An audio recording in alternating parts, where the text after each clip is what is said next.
Welcome, everybody. This is our first time hosting a class at Georgetown. Thrilled to be welcoming Michael Eisenberg here today. Uh-oh, lost me. Chris? Here's Berg. We'll try this one. So Michael's here. We'll introduce him and let him take it from there. But really excited to be talking about his book. I'm Theresa Minson. This is Artie Minson. We are alumni of the class of '92 and current parents. We're also involved at Georgetown as advisors on different boards. I happen to be the chair of the new advisory board to mission and ministry, and Artie's on the board of advisors for entrepreneurship. So the entrepreneurship for common good class is kind of right exactly where we like to be. We're thrilled about this class being offered, how many people are involved. We love that it's a cross-section of Georgetown from all 4 classes of undergrads and all of the undergraduate schools. So really excited about how many undergrads are thinking about being entrepreneurs, supporting entrepreneurs, maybe looking at venture capital, and we can touch on all of those different pieces later. We're very sorry that Father Mark Bosco and Jeff Reid are both not able to be here tonight, since they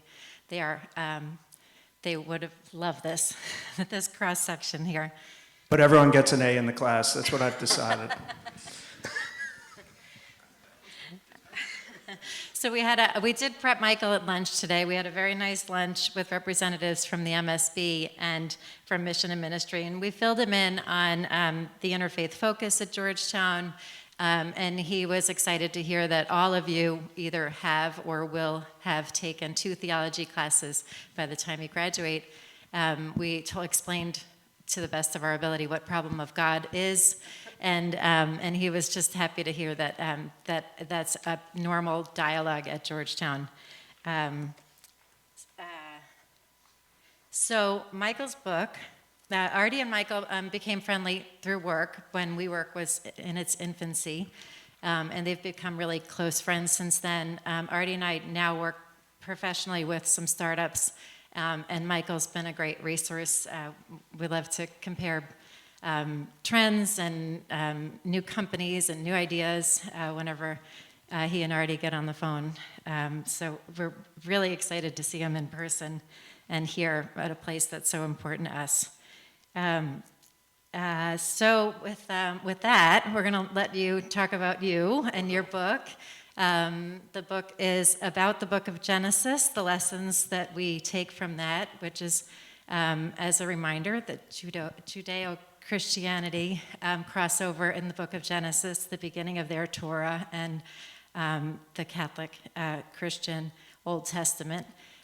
It's a lot more than just creation story, which is what people think of when they hear the word. So there's a bunch of personalities and entrepreneurs in the book of Genesis that you probably have never thought about that way. So Michael, maybe you can tell us how you got there, how the book happened, and we'll go from there. Sure.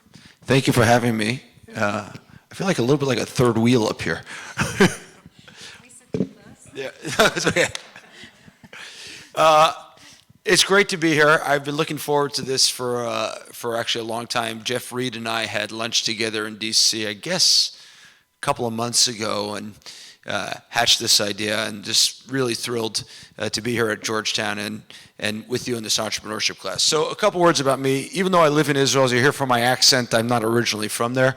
I grew up in New York, born, bred, and raised in Manhattan, and moved to Israel in 1993, 28 years ago. In my day job, I'm a venture capitalist. I've been an investor for 25 years. Most recently, companies you may have heard of, Lemonade, Wix, et cetera, some pretty meaningful public companies. And I've been investing in the Israeli startup ecosystem for the last 25 years, including a stint at Benchmark Capital, which is based in Silicon Valley, but had an outpost in Israel. And as Theresa said, I met Artie when the last investment I made at Benchmark Capital, and also made at my current firm, Aleph, was WeWork. And WeWork was growing like crazy and perhaps a little out of control. And I called around to a couple of friends of mine, someone who'd been an analyst at Goldman Sachs, and today the CEO of SoFi, the lending company, and another friend who runs an investment banking firm in New York. And I said, I need to go get someone who can be the CFO and a steady pair of hands for this company and make sure that it's under control. And they both said to the same person, this guy, Artie Minson, he's in the cable business and you'll never get him out of there, but here's his phone number. And that was the beginning of a wonderful friendship.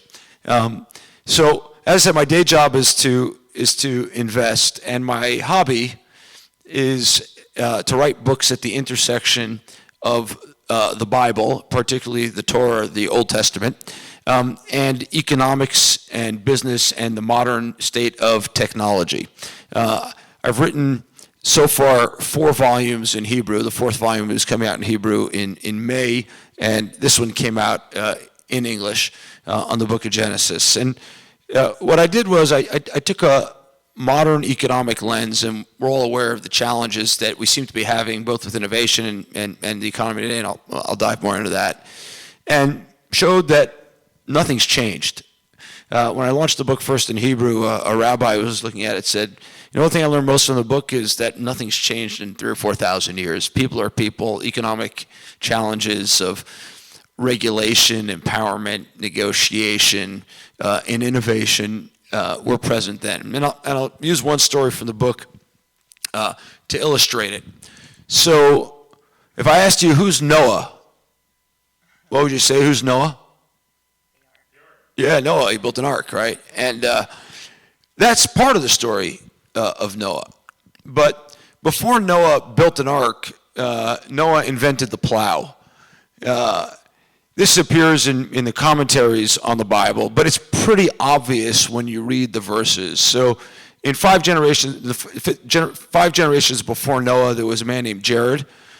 Jared was basically the Thomas Malthus of his generation. Everyone knows the Malthusian trap is, right? That humanity will grow so fast and have so many children that we won't have enough food to feed the planet. These people pop up in every generation. Sometimes you find them in Congress. Sometimes you find them in the book of Genesis, and sometimes he's an Anglican priest, as in the case of Thomas Malthus, and they're pessimistic about the future of humanity. And if you read the genealogy before Noah, you'll see that the age of people start having children keeps going up and up and up because they think there's not enough food to feed people. Then Noah invents the plow, unleashing prosperity on humanity, because all of a sudden you could get mechanized farming, and people start having more children, and the age of having children goes down.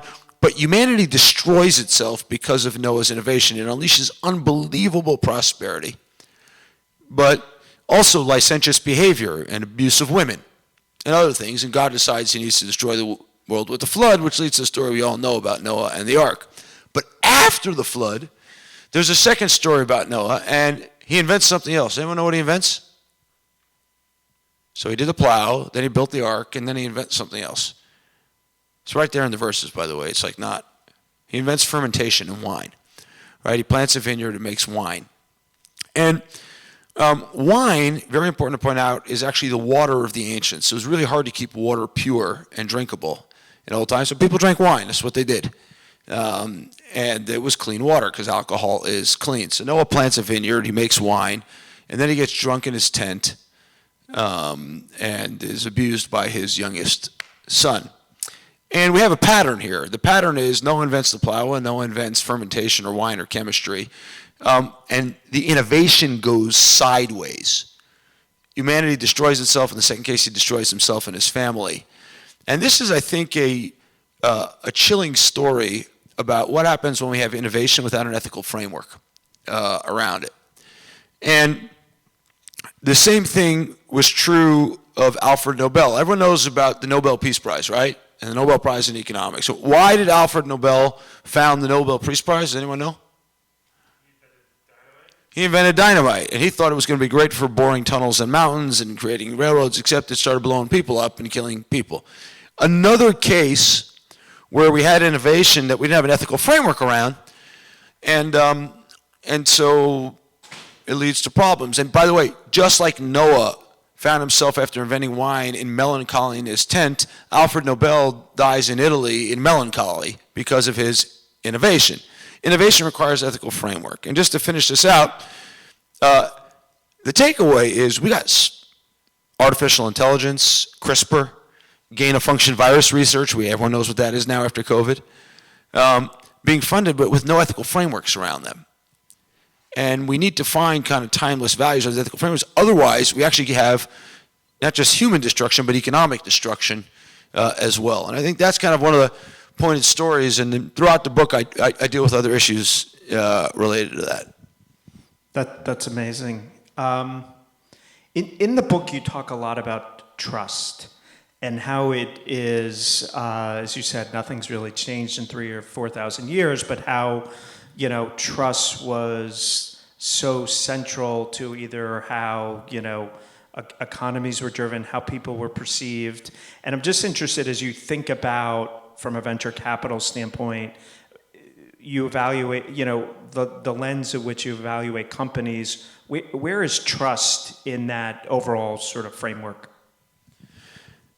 That's a great question. I'm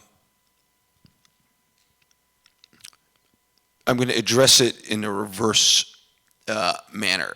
So, first of all, I think trust is built and created by working together.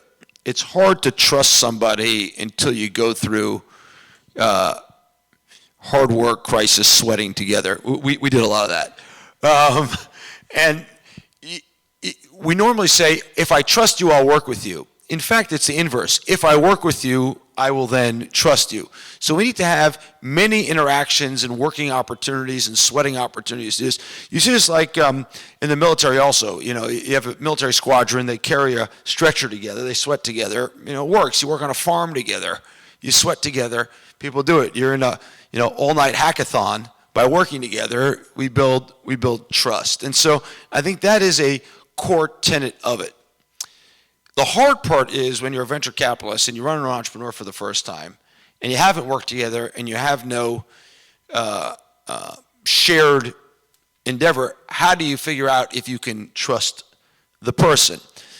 So we create proxies, right? That's just what we do as society. Do I know somebody who knows you? One of the benefits of living in Israel is there aren't 6 degrees of separation, there's one.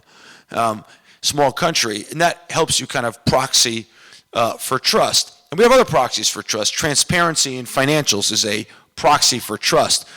Well, Bernie Madoff, we thought was transparent with his financials. He was sending out quarterly reports every quarter. It turns out the whole thing was a Ponzi scheme.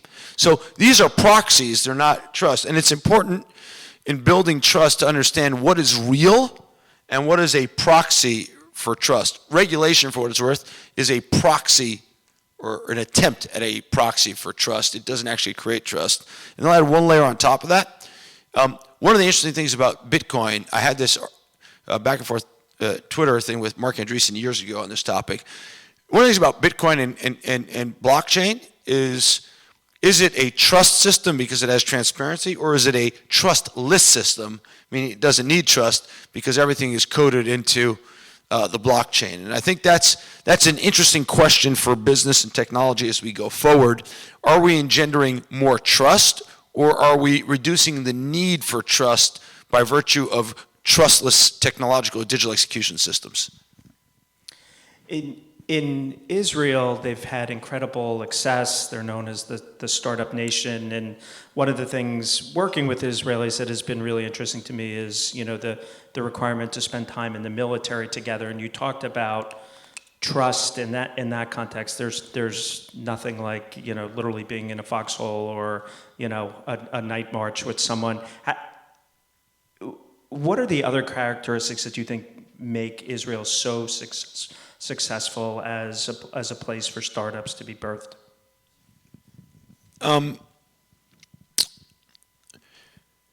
Israel is a ask forgiveness society, not an ask permission society in general. It's like the only military in the world where there's hierarchy, but no one pays attention.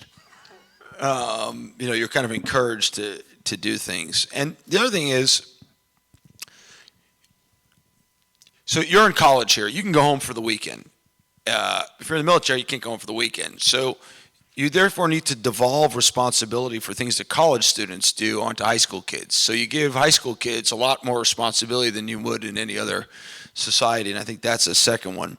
The third thing is, recently they discovered gas in Israel, but until then there were no natural resources. So the only natural resource was the brain, and that kind of drives technological innovation. And the last thing I say is, we talked about this at lunch a bit. I'll try to say this in as politically, I'm not very politically correct, but in as politically correct a way as I can. The more you stress a system, the better off people are at innovating their way out of problems. It's true for kids. If we take care of everything our kids need when they're in elementary school or high school, they don't learn any resilience. They don't take public transportation. They don't learn how to find their way around if we kind of drive them around everywhere. And being in a more stressing environment, both from external reasons and because nothing works. I once gave a talk at Harvard, maybe, 12 or 13 years ago. A woman stands up in the audience and says, hey, I'm from New Zealand. How do I recreate Startup Nation in New Zealand? I said, well, you can't, because everything works. Like, you drop off your kid at kindergarten in the morning and the teacher's there. In Israel, that's not always true. And so you got to kind of improvise your way to a good day. And improvisation just becomes a way of life, which leads to startup. It makes it harder to scale. I always said if we could combine America's scaling expertise and Israel's startup expertise, boy, we'd have something powerful. How do you think about that in the context then of mega rounds that people are doing on the VC front? Because it's been interesting to me with different startups that I'm involved with now. I find the ones that are frankly a little bit more thinly capitalized, that they have that scrappiness and get more done with less, as opposed to the people who, I was literally on a founder who had raised money, and it was like, well, now what? Now I got to prove this valuation. Now I got to do this and that, as opposed to sort of, plodding along. And you're just sort of seeing more and more of these large rounds happening. Just interested in your take on that. When I was at Benchmark, we used to say more companies die of indigestion than die of starvation. And it's really, really true. Ingenuity and innovation, and particularly product innovation, comes out of being stressed. It comes out of having to figure it out. I have a company I sit on the board of. Tiger turned up after we had done a round. It did another giant round thereafter. And so I called the CFO. I said, hey, on our current burn rate, how much time do we have capital for? And she told me 500 years. I said, we got to fix that. And then you start to ask yourself, okay, how do I spend more money in order to, test things, grow faster, stress the system? And you can get kind of tempted to do a lot of irresponsible things. By the way, you came from the cable industry, which was a capital starved business, right? And somehow that led to an explosion of content available. I mean, you talk about that even more than I can. You don't want to talk about it, Artie? I get the feeling that if I reverse questions, you're not going to speak. Why is that? I love being up here and not being able to ask the questions. I thought mine wasn't working. So we tried to give you a little flavor of Georgetown at lunch today. Just wondering, after hearing about the business school, talking to entrepreneurship people, mission and ministry, anything in particular about our culture that you think you might feel is different from what you've seen at other schools, and how the book might resonate differently with us? I told following story at lunch today. So I left one college out, but I also did Princeton. So I've been now to MIT and Harvard, Brandeis, Princeton, Emory, Penn, NYU, with all these COVID restrictions and everything. A story that stood out to me, and actually therefore incorporated in the book that's coming out in Hebrew in May, was when I was at MIT and Harvard. We did something together with the business schools. It had to be outdoors because of COVID restrictions and 32-degree weather. It was not a lot of fun. Somebody there said, hey, he says, I'm Jewish. I said, okay. And he said, synagogue doesn't talk to me anymore, and my parents' kind of religious traditions, as the case may be, don't speak to me in my generation anymore. What would you say to that? And I shared the story today at lunch, and I said to him, well, what does it mean? He says, well, I came to the business school. I was at a startup. I came to the business school. I'm going back to a startup afterwards. And that's really my community. And I said, okay. And he says, that's where I find my meaning. And so I asked him, I said, if you get married and have a baby and, you're out for a bit, someone from the startup going to bring you dinner? No. I said, well, you going back to the same startup that you went to before? Well, no. And how long are you stay at this startup? 2 years. He's one of these equity collectors. And I said, that's not a community of sorts. It's a challenge, because what really the problem is not that the synagogue, as the case may be, or the religious tradition impacted you. You're having a hard time committing. You can't commit to a company. You haven't committed to a family. And we have a challenge of commitment in society today to anything. A real challenge of commitment. And it's commitment to religion, it's commitment to a job, it's commitment to a significant other and to building a family and to kids. And this is a challenge of the generation. I was at lunch today with an amazing group of people. I wrote Artie afterwards. I called my wife on the way out. I said, I just had the most amazing lunch I've had in a long time. And I think what we all see, and I think with the challenge that Georgetown has presented to you around integrating faith and the challenges of faith and the challenges of commitment together with business studies or foreign service studies is exactly that. How do we bring hard problems but commitment to solving them, a commitment to stick-to-itiveness on them into everything we do? And how do we find a community of like-minded people who want to be a part of that together? And the bon ton, I'm going to say this right outright, the bon ton today is get married at a later age, have kids even later. We got technological solutions for that. And you don't really need to commit not to your church or your synagogue or your community or your religion. You can kind of bounce around and be a digital nomad. I don't buy it. And I don't buy it over the long term. I tell you right now, get married at a younger age and have families. I'm a grandfather already, for what it's worth. It matters. It helps you be kind to other people because children teach us kindness. It helps us understand diversity, because it turns out that all your kids, I got 8 kids, they're all different, I promise you. And so committing to something, to an order, to a religion, to a family, to a significant other early matters in your business life also. It matters in your professional life dramatically. You and I did an investment together called Care. And one of the things that I think was interesting to both of us, and maybe you want to give a little bit of background on it, was it was looking at a theme, and I would call it a common good theme of how do we address loneliness in our elderly population? You have adopted sort of common good investing, things that you and I have looked at together. They have something where you say, like, I feel good about this investment. Do you see others doing that? Do you think that is going to become more prevalent, less prevalent? Are people, at the end of the day, VCs have to show returns. So how do you balance all of that? Let me be really clear. This is not impact investing or a charity. I'm out to make as much money as possible for my LPs. They would not agree to anything else, and they're right. This is a absolute profit-seeking, uncompromisingly profitable investment thesis.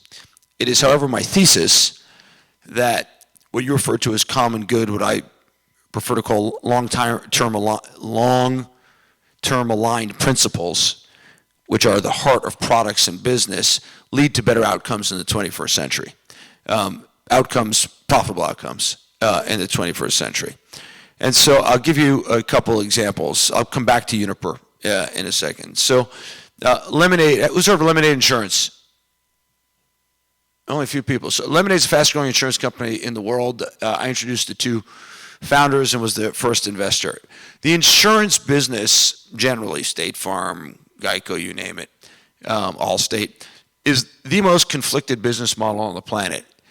State Farm makes money by rejecting your claim in your biggest time of misery. You got in a car accident, or you got a flood in your home, and you file a claim. When they reject it, they make more money.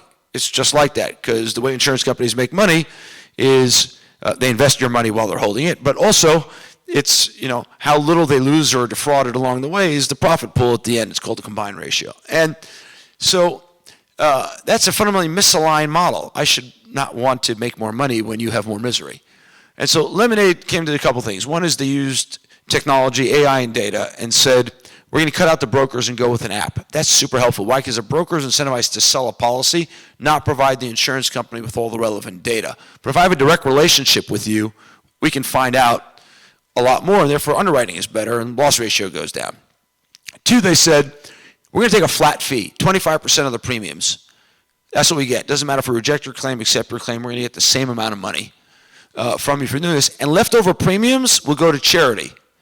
Because most people are good, and if we put the right incentive system in place, they won't defraud us. Because you think when you file a claim with Allstate that you're going to get rejected, you trump up your claim. Not anyone in the audience, but most people. And so Lemonade just redefined this business along the lines of these long-term principles, which say people are good. If we give the leftover premiums to charity, people are incentivized to do the right thing, and we're going to be aligned with you in accepting or rejecting your claim and cut out the middleman. It's turned into a hell of an investment. Uniper is another example, and I've got 5 or 6 or 7 like this at this point.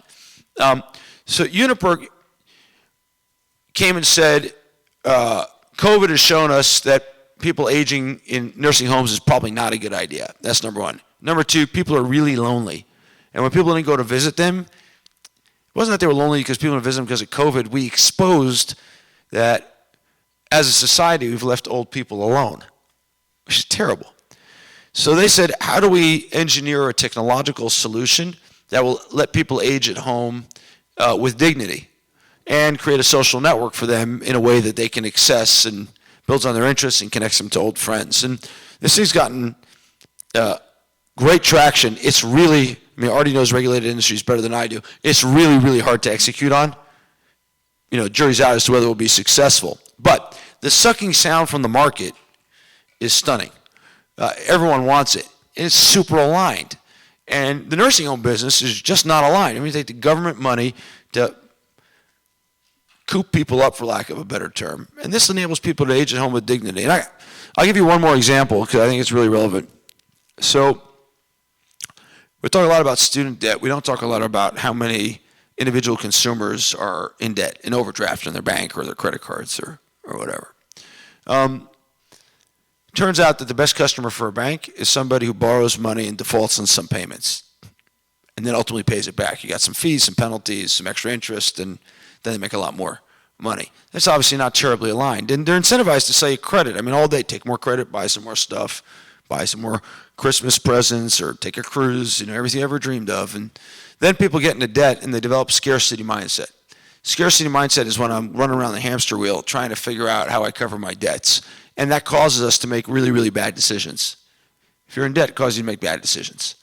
But financial services companies are encouraging people to do this. So this guy, Yuval Sammet, who sold his first company to Klarna, which is a Swedish payments juggernaut, he grew up very poor in a suburb of Tel Aviv, like right on the market. But he said, we never had a scarcity mindset. So I'm going to solve this with AI and a bot. If those of you who have a Fitbit or an Apple Watch, you'll know that they kind of measure one number, steps, in a day, which tells me how fit I am. He says, we'll do the same thing for financial health. We're going to tell you how much money do you have to spend until the end of the month. So you don't have an overdraft. And so they built this AI bot that lives in iMessage or WhatsApp and tells you how much money you have to spend at the end of the month. Amazing story. Thousands and thousands and thousands and thousands of Israeli families in the early days move out of overdraft and into the plus side. They're creating more investment in savings accounts for their lowest 50% of the population in Israel than ever before by a long shot, and doing it in months. And it inverts the financial model because we've turned chronic debtors into investors, and it's changed their lives. And I'll just tell you a story to finish it out. So we decided that some of our single mom customers, which is who we started with as a cohort to get it really, really right, should come be a part of, telling the story. And we're doing these set of commercials. And one of the moms, who's one of our early customers, comes with her daughter, who I think is 11. And the mom is going on, they make up to her for this set, and she's going on and on. And the daughter says, "Can I say something?" She says, "Sure." And as the camera is rolling, the daughter says, "Did you tell him that Rise Up enabled us to move out of somebody's basement into our own apartment?" And I was like, wow. And they've been in somebody else's basement for years. But we can use technology for this, and it creates great business. It's an amazing business. Amazing. I want to open it up to see if anyone has any questions. We can keep going here, but any questions from the audience? There are 2 microphones, but we can also just repeat the question if you'd rather. Mateo? Are there any? Would you plant him? You know who he is. Are there any trends that are hot right now in the market that you think bring up some ethical dilemmas, especially in light of just general religious views? You have a budding venture capitalist here. Where are you working next year? Volition Capital. I don't think I know them. They're in In Boston. Boston? Can you summarize the question? Yeah. Just for the... Are there any ethical issues in light of religious values? By the way, I don't think it's only religious values for what it's worth. Ethical issues come up also for people who are not religious or of any faith. The answer is yes, and they're coming fast and furious and going to be much faster. So AI has been talked about a lot, right? And Sam Altman is, I think, on this. Time will tell. CRISPR, gain-of-function research, synthetic biology, space. I go on autonomous vehicles, and we talk about autonomous vehicles like they're, amoral. They're not, right? We program in autonomous vehicles who they should kill. That's a real ethical dilemma, right? So autonomous vehicles driving down the street, woman with a baby carriage is walking into the middle of the street. On the sidewalk, there's a, group of elderly people standing around waiting to cross the street. Should the car hit the mother and the baby, or the car hit the group of elderly people on the right side? It's got to do one. Hard issue. And so they're coming fast and furious, and they come even faster. And the reason they keep coming is, one is technology is compounding and growing exponentially as part of our lives, and we're able to tinker with a lot more than we're ever able to tinker with. My argument is we can't approach this with a relativist values framework. Because if it's a new values framework, we'll never get to a solution. We need something that is more timeless and has really stood the test of time. And the Bible's been around for thousands of years, and people still read it, and it has more unique users than Google and Facebook over time. So it's really something that people buy into. And so many of these problems are global in nature that if we only develop a framework that applies to Florida or Boston or even the United States, we got a problem. Use an example back to the pandemic, right? So gain-of-function research, financed partially by DARPA, partially by the Chinese government, but happens in Wuhan maybe because the Chinese are looser on the ethical issues of gain-of-function research for viruses. So if we don't find something that's kind of broader, and my argument is that we need texts and anchors that have stood the test of time in order to get as many people on board as possible, we're going to have a problem. It's like everyone talks about the climate crisis, and I'm not making light of the climate crisis. My point is, if we solve it in America, it doesn't matter. Because if we don't solve it in Africa or China or other places, we'll still have the same problem. There's one globe. There's many countries, there's one globe. And so we need something that is, again, more timeless and more value-centric. One of the questions you could ask me, I'll say it up front, is, the Bible that I talk about is adhered to by the 3 monotheistic faiths, in one form or another. But in the Eastern traditions, you don't have it. Now what? I think that's a good question for what it's worth. One I don't have a sufficiently good answer to yet, but it's certainly a better answer than the United Nations is able to provide at this point, in my view. When you wrote the book, is it fair to say you thought it was really for the Jewish community, and you were surprised at how it has resonated outside of Israel and outside the Jewish faith? Stunned. The book started as conversations I had with my children at the Sabbath dinner table. And I wrote notes to myself and sent them out to some folks. I said, you should turn this into a book. And Artie knows this, but my publisher thought I'd sell 500 to 1,000 books. We sold a lot more than that. It's resonated. Less than half of my readers, I think, are Jewish. Most are Christian of different denominations, I think, at this point. And I mean, it was even bought by someone and sent off to business leaders in Taiwan. Like the Fortune 50 of Taiwan business leaders got it as a gift from somebody. And I've been getting inbounds from the UK, Taiwan, Nigeria. Somebody's, bought, there's a large Christian population, very large Christian population in Nigeria. And so yes, I sit down. I had to adapt and adopt the book when I wrote it in Hebrew. It's much more Jewish on some level, and it's more accessible to people of other faiths in English. And by the way, the really interesting thing, so like Keith Rabois, anyone know who he is? Founders Fund. He's one of the most successful venture capitalists of all time. Tweets out about the book. Every founder of a startup company should read this book. And Gavin Baker, who I think you know of Atreides, writes out that this is the best venture capital book I've read, and the Torah is not bad also. And so it's resonated with a bunch of audiences. And by the way, I think venture capital and technology and startups is such that it's penetrating more communities of faith, which tend to be more conservative over time, but that's no longer true, I think. Any additional questions from the group? Yeah, I've got one. It's personal, maybe a loaded question. It's about balance. I'm a founder and talk about community with my family and my personal life, and I'm very invested in the company I'm trying to build, and there's just a lot of gray area at the intersection of like work and life. And I think, look, there's a finite amount of time in the day. We all adhere to like 24 hours a day. You've somehow managed to write a book with a lot going on. How do you approach the balance, that like holy grail of work-life balance? Boy, I'm glad you finished your question with saying the holy grail of work-life balance. That was the perfect tee-up. For all the young people in the room, college students, I got bad news for you. This promise people made to you about work-life balance is a lie. And I don't think it's a holy grail. I think it's false. And we make this promise to young people, and they just get frustrated because they can't find balance. And my own personal view is nothing in life is ever, ever, ever in balance. Nothing. Think about your lives. They're out of balance all the time. In many ways. And the world is out of balance.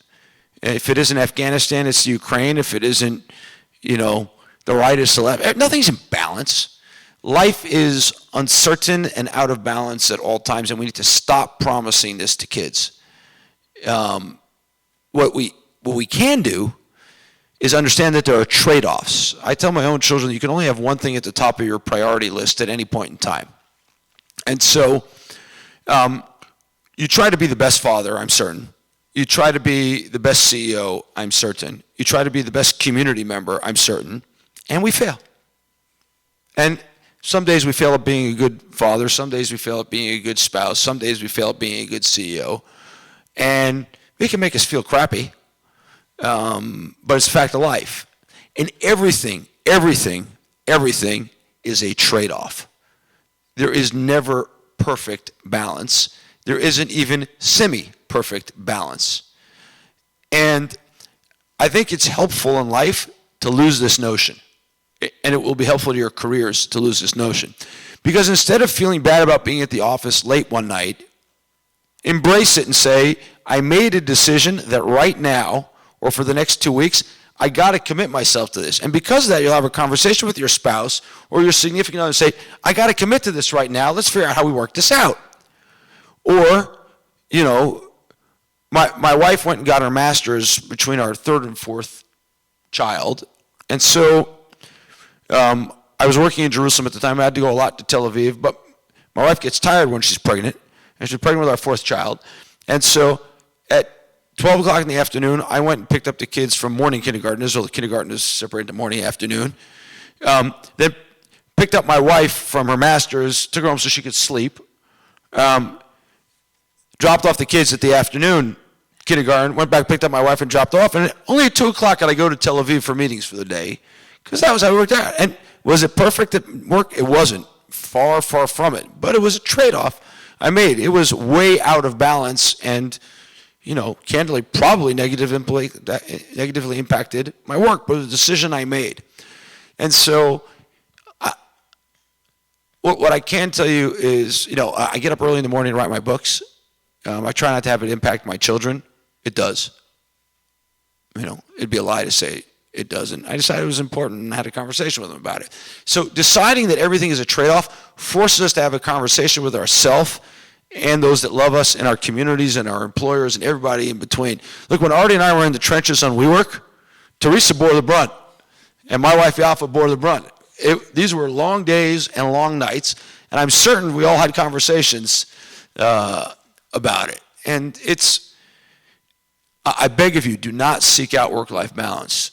You will be frustrated and not happy. Instead, understand that you will just have to trade it off and embrace it. And I do think everyone in this room has done that to this point. You're not here by wanting to not work hard, right? That's not who you are. And so for the rest of your life, you're going to find things that are fulfilling to you. And in the moment, you're deciding between them, prioritizing. But it's not about, you know, getting to the day where you don't work hard anymore because you earned it or because you balance it well or whatever, that you're just driven. Yeah. One thing I would add is think about the problem long term. You know, we can get caught up in the moment. You really want to think about where this takes you over the long term. That's one thing I'd add. So there was a question back there. Yeah, on the subject of WeWork, I was curious if you think that it's out of the trenches or at least mostly out of the trenches. I don't know is the answer, because neither Artie nor I have been there for 2 years. I saw that the CEO said they're going to be profitable this year. God bless, I'm a large shareholder. So I don't know. You know, look, I am bullish long term. I think that if I was, you know, at one of our companies that, you know, I'm involved in now, I would not tell them to sign a long-term lease. I sort of tell everyone, like, have as much flexibility as you can. And so I think what you're just going to see is their buildings are going to continue to sort of fill up as people go back. So I'm a believer long term. You know, one thing I'd add, it's important to say, because you asked the question, are they out of the trenches yet? And I think there's an important lesson in WeWork, and we lived it. You know, there were ups and downs and sideways, but boy, the team committed and got this through when nobody, no person in the media, investors who are on the outside thought that this would get to the other side. So it's a remarkable case of perseverance of, you know, all the teams through the time that did this, and, you know, it's transformed an industry. Sure. As opposed to, he said, what's it like having 8 kids?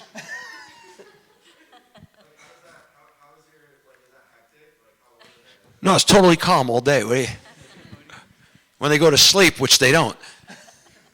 I'm not even trying to answer the question. Well, I guess I had 1 kid and 2 kids and 3 kids and 4 kids, so I experienced them all.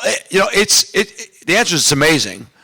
It's so much fun when we get together. It's not cheap. But hold on, I'm going to come back to that. But my wife and I actually, I'll say so, we never had a conversation how many children we should have, never once. And, you know, I wasn't always an investor, and we didn't think about the financial implications of having the children, maybe because we were young and dumb. But I think there's something to that for what it's worth. It's part of investing in your future and in the unknown and embracing the unknown as part of it. And it takes a lot of time. Probably should take more time. And but it's the most rewarding thing that you can do. And to see the kids trying to balance and figure out their own family dynamics and come together around things and plot behind their parents' backs. And with 8, you can do a lot of plotting. Is just amazingly enriching and fun, and I wouldn't trade it for anything else. The only thing I'll add is I was out to dinner with my Georgetown college roommates one night, and one of our roommates had children young, kind of right out of Georgetown, and the other one waited. And the one who had waited said, "Well, what was the biggest jump? Was it from 1 to 2 kids or 2 to 3 kids?" And he said, "Well, the biggest jump is 0 to 1 kids. It changes your life forever." And I think that is, I've always sort of remembered that quote. And I don't have 8 kids. I have 3, but it is. I highly recommend it. Okay, but for the undergraduates in the room, not yet. Let's give this a few years. The other thing, I became a young grandfather because of it, and that's like amazing. It's like, I got 3 grandkids, like amazing. Any additional questions? Very docile. Sure. There- I have a question. In the case of entrepreneurship in Israel specifically, what is the effect of the Palestinian and Israeli crisis on the success of entrepreneurship and startup in Israel specifically? Okay, there's 2 parts to your question, I think, because in truth, what you refer to as the crisis, other people refer to as the conflict, other people refer to as other things, has had close to 0 impact on the success of Israeli startups. I think 0 actually is fair to say. There is a very fascinating thing. So way back in 2000, which is now 21 years ago, I backed a startup that opened the first development facility in Ramallah, in the Palestinian Authority at the time. I have endless stories of complex meetups and government ministers in the way, but ultimately the company failed, but the experience was super rewarding. And that kind of opened the gates to the beginnings of a Palestinian technology economy, particularly in Ramallah.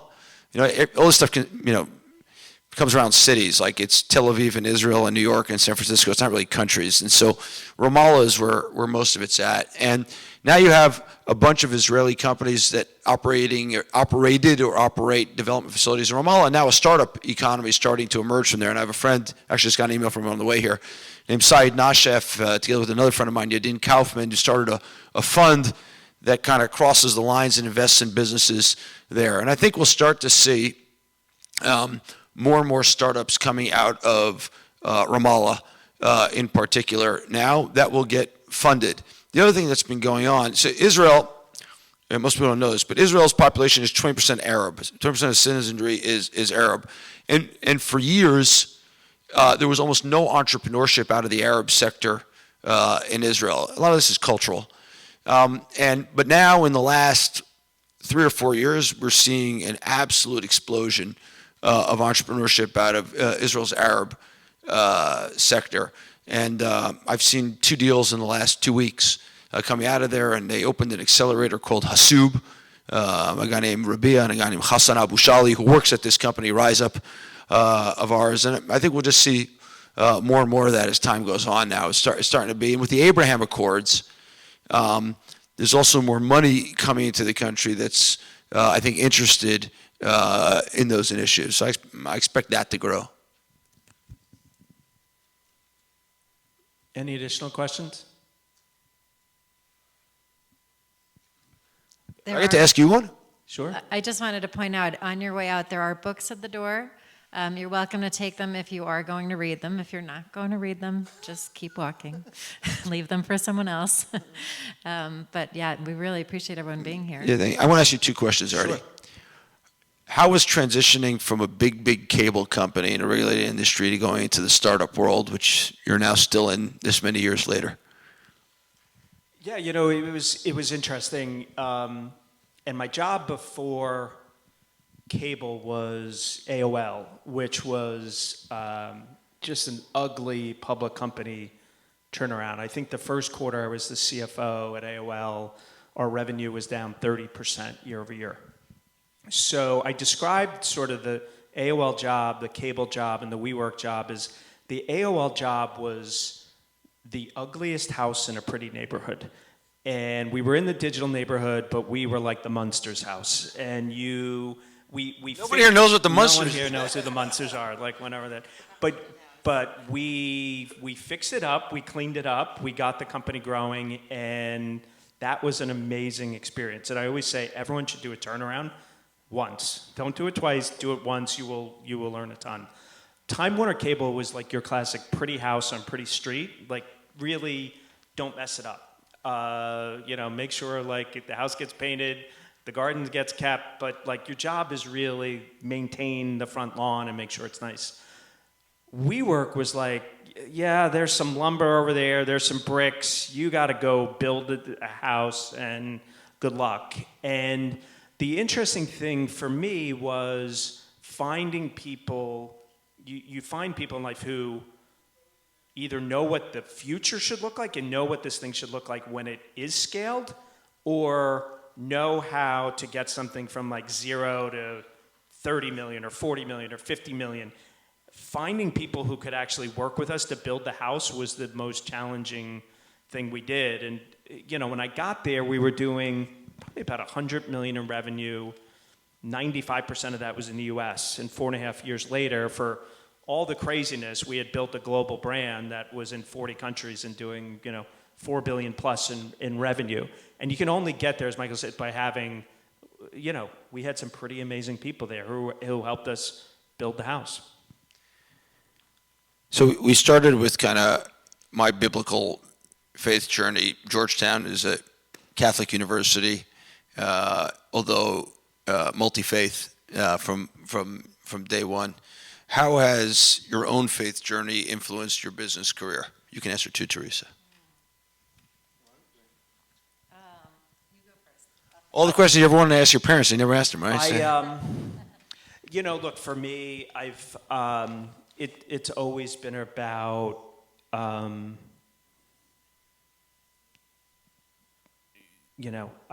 would say I have felt since I went here that there's a Georgetown way of doing business that is like you do the right thing, you do the thing that you'd want to sort of explain to your kids or your wife, like these were the facts I was presented with, and this is the decision I made. I'll give you, when WeWork was at its craziest and Adam left, I was made the CEO. And I went home to Theresa and I said, I'm going in tomorrow, I'm quitting, I am done. I cannot, I can't spend another minute with basically any of the, SoftBank people. Goodbye. And Theresa, basically said, like, you have to, the company needs you at this point, you have to do it.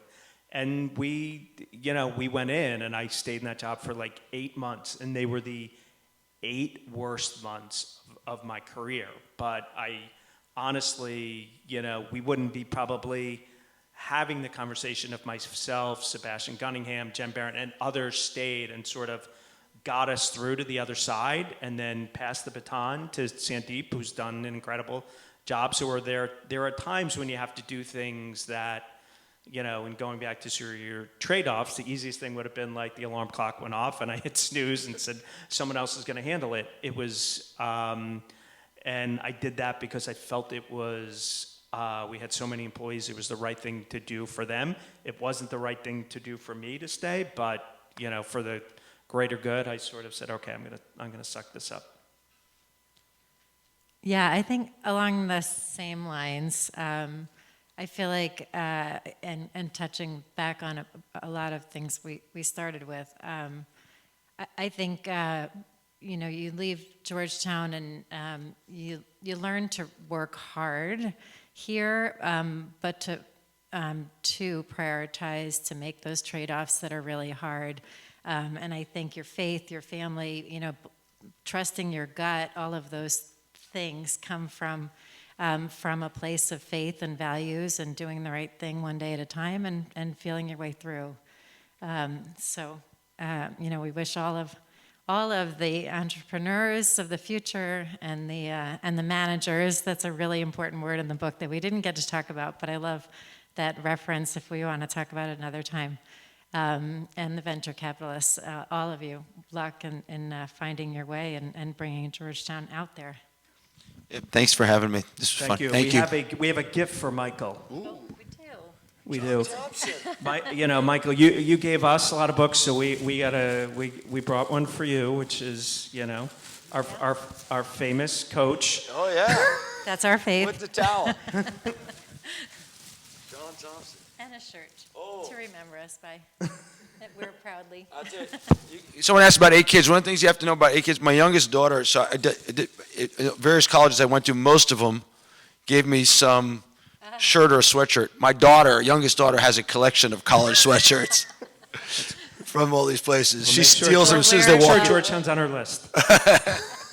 Well, thank you, and thank you, Thank everyone. you. Take care. Thank you.